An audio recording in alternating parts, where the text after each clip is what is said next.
কোনো কোনো ঘটনা অনাকাঙ্ক্ষিত আবেগ ছুঁয়ে যায়। হিজবুল্লাহর প্রধান হাসান নাসরাল্লাহর মৃত্যু সংবাদ পড়তে গিয়ে কান্নায় ভেঙে পড়েন লেবাননের এক টিভি অ্যাঙ্কার।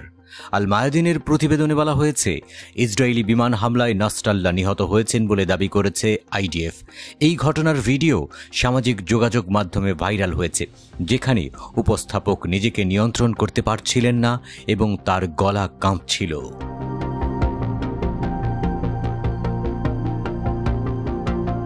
ইরানের জালে কি আবারও ইসরায়েলের গোল, নাকি আবারও বোকামি করছে নেতানিয়াহুরা?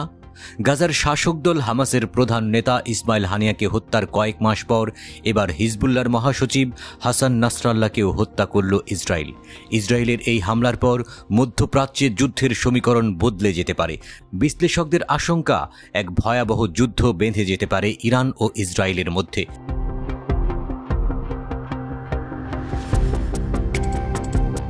শুক্রবার লেবাননের রাজধানী বৈরুতে ইসরায়েলি বিমান হামলায় নিহত হন হিজবুল্লাহ প্রধান নেতা হাসান নাসরাল্লাহ ও তার কয়েকজন প্রধান সঙ্গী।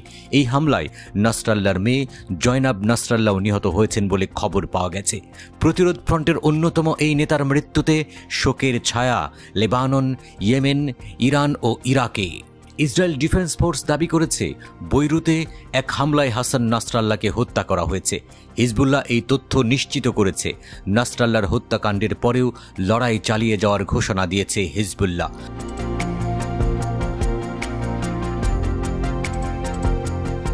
আইডিএফের chief of staff lieutenant general Herzi Halevi এক ভিডিও বার্তায় বলেছেন, আমাদের বার্তা স্পষ্ট, ইসরায়েলি নাগরিকদের যারা হুমকি দেয় তাদের খুঁজে বের করার পদ্ধতি আমাদের জানা আছে। সেটা উত্তর, দক্ষিণ কিংবা আরও দূরে যেখানেই হোক, আমরা তাদের খুঁজে বের করব।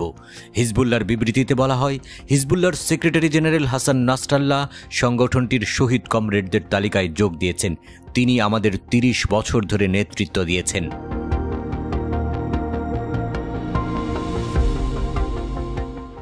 আইডিএফ জানিয়েছে, দক্ষিণ বৈরুতের হিজবুল্লাহর একটি শক্ত ঘাঁটিতে সিনিয়র নেতাদের বৈঠকের সময় হামলা চালানো হয়েছে। আইডিএফ তাদের এক্স প্ল্যাটফর্মে লিখেছে, হাসান নাসরাল্লাহ এখন থেকে পৃথিবীতে আতঙ্ক ছড়াতে পারবে না। হামলায় 11 জন নিহত হয়েছে, যার মধ্যে ইরানের রেভলিউশনারি গার্ডের একজন ডেপুটি কমান্ডারও রয়েছেন। ইরাকের প্রধানমন্ত্রী বলেছেন, ইসরায়েল সকল সীমা অতিক্রম করেছে এবং দেশটিতে 3 দিনের শোক ঘোষণা করা হয়েছে।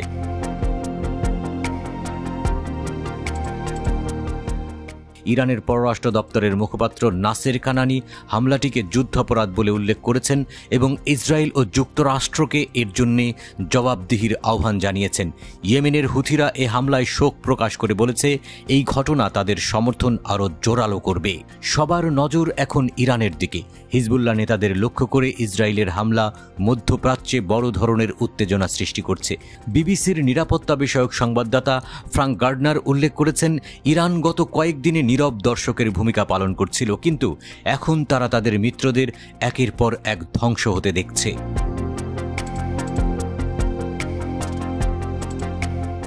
হাসান নাসরাল্লাহ 1992 সাল থেকে হিজবুল্লাহর নেতৃত্ব দিয়েছেন এবং তার নেতৃত্বে সংগঠনটি বিশ্বের সবচেয়ে শক্তিশালী বেসরকারি সামরিক বাহিনীতে পরিণত হয়েছে।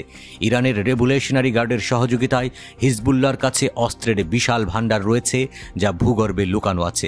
নাসরাল্লাহ সহ অনেক জ্যেষ্ঠ কর্মকর্তার মৃত্যু সংগঠনটির সক্ষমতা ও সুনামকে ক্ষতিগ্রস্ত করেছে। এখন প্রতিশোধ নেয়ার ডাক উঠলে ইরান কি ভূমিকা পালন করবে, সেটাই দেখার বিষয়।